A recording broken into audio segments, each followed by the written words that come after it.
Sa sports, muling bumisita ang volleyball legend na si Leila Barros sa Pilipinas matapos ang higit 2 dekada.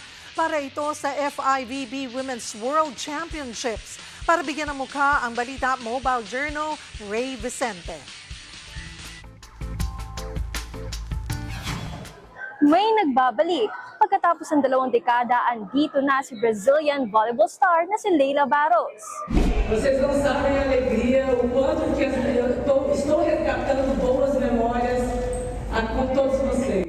Ganyan ang pagkasabik ni Leila Barros pagbalik sa Pilipinas. Taong 2000 nang ganapin sa Pilipinas ang FIVB Grand Prix kung saan siya lumahok.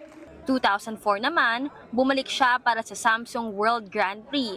Bagaman nagretiro sa volleyball, naging daan daw kay Leila ang politika para tumulong sa kanyang bansa, pati na sa minamahal na sports. Minha vida mudou muito, todos vocês sabem que agora estou na política, estou senadora da República pelo Brasil. São 7 anos de muito trabalho, 7 anos de muito amadurecimento, fui líder da bancada feminina, presidente da Comissão de Meio Ambiente, procuradora do Senado Federal. Bilang guest of honor sa naganap na 2025 FIVB Men's World Championship, todo suporta raw ang volleyball star sa lahat ng lumahok.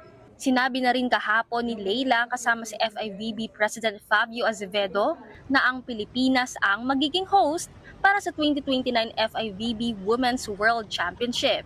Mobile journalist Ray Vicente po, hatid ang mukha ng balita.